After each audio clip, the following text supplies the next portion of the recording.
Starting off in the beginning of the Third Era, the Ruthian Empire was in a bit of a troublesome situation. The Dalderian dynasty, which had taken the throne of the Ruthian Empire in 1150 of the Second Era, failed to largely respond to many rebellions, civil wars, and foreign invasions. This left them very weak and fragile. Emperors such as Soshohen I, who ruled from 68 until 88 of the Third Era, attempted to change things, with Soshohen, for example, founding the first Ruthian Empire's navy. However, ultimately, in 127 of the Third Era, a civil war led by some powerful nobles would overthrow the Dalderian dynasty. So after these nobles won this civil war, they set up the Caesarite system, where a series of Caesarites ruled by a Caesar, think of them like a duke or a king, would rule over differing areas of the empire.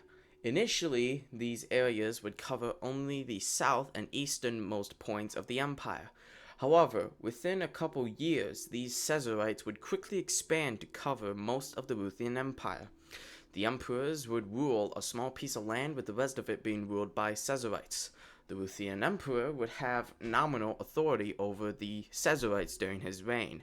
However, the Caesarites, in reality, had all of the power.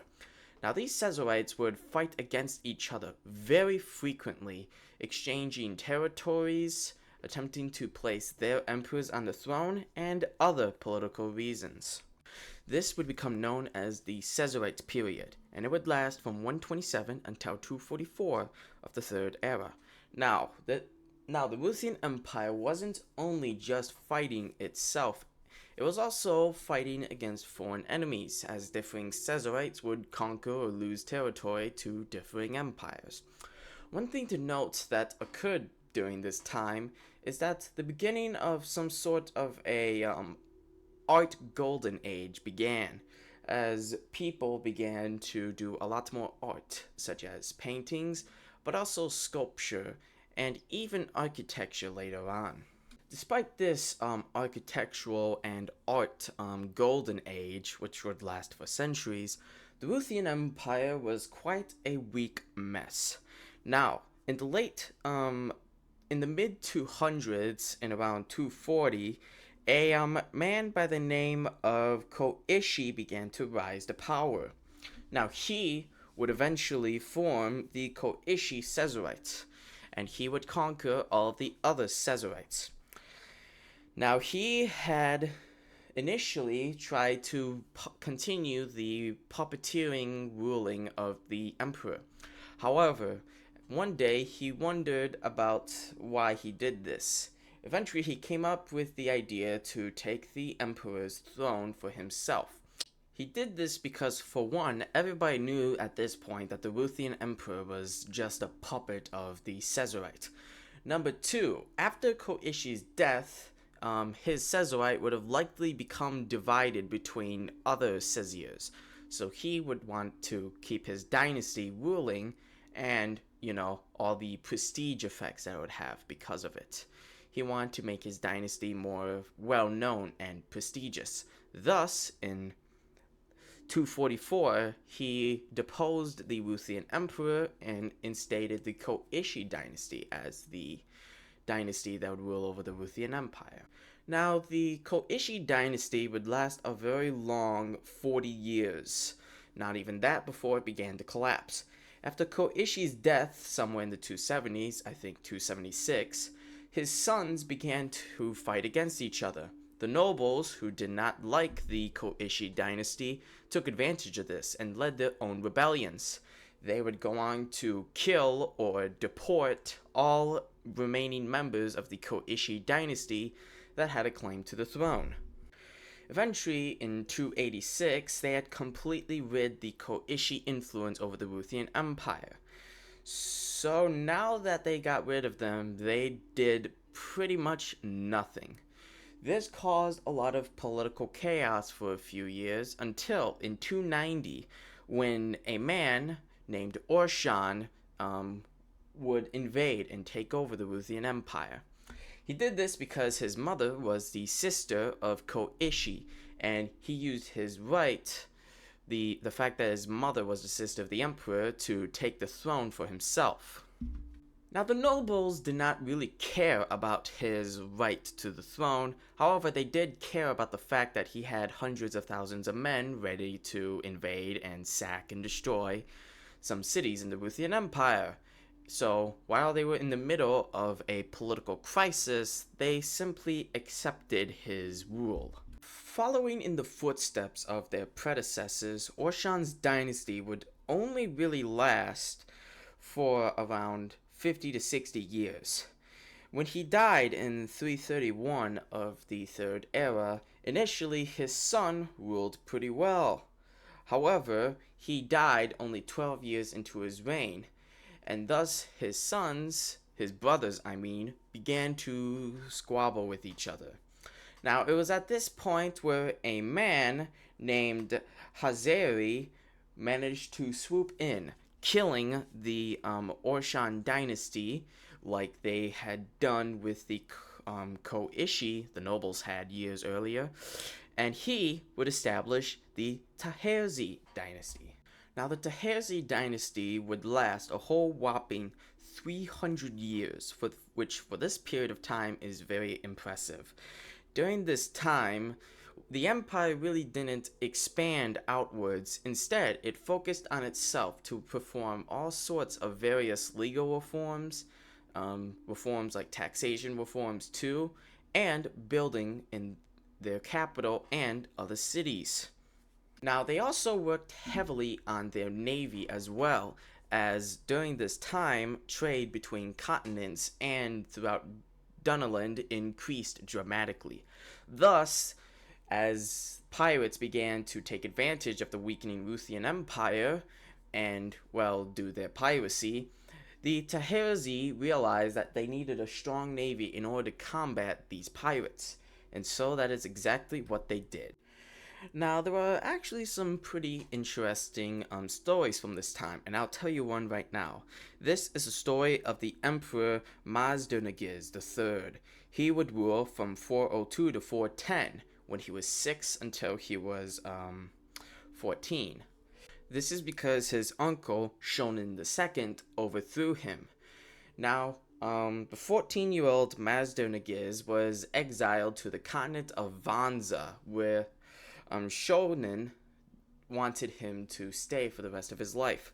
However, in 426 of the Third Era, Mazdernagiz essentially forced a local kingdom, which I do not know the name of yet, to send him back to the Ruthian Empire with an army. And so, after a civil war, Mazdernagiz would retake the throne in around 428, becoming one of the only emperors from this period of time to be deposed and then reinstate himself as power. Now, he initially did launch conquests and did some other good things for the empire, like building up its capital city of Ashton and other great things. However, later in his life, somewhere around the 450s, around 453 let's say, he began to become a drunkard. Essentially put, he began to drink a lot of alcohol. And this is what killed him. The fact that he drank so much alcohol, it actually killed him, which is impressive because alcohol at this time was not as alcoholic as nowadays. Now, why would I spend what is probably an entire minute on just this one dude? Now, this is mainly because it kind of shows what the Tahari dynasty was able to do. A ruling dynasty that was able to keep the empire stable for a few centuries led to people becoming much more comfortable. And thus, it's kind of a way for you to see kind of what was going on in the empire at the time. So, by the beginning of the 600s, the very incompetent and, quite frankly, evil, even for the time, emperor named Noshten V took the throne. He was, by all accounts, a tyrannical ruler who imprisoned and was quite cruel. He would essentially have many of his prisoners flailed alive, and I won't go into other details, just know that he was corrupt, which led to the beginning of the civil wars. Now, it was because he was pretty corrupt, especially at the beginning, that some nobles wanted to overthrow his dynasty.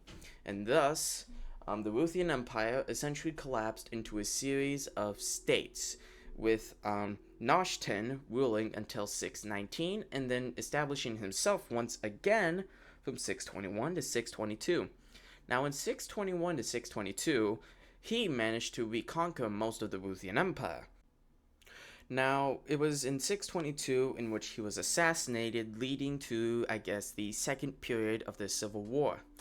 It would be eventually when a man named Ruthian would take over, and he would establish the Ruthian dynasty.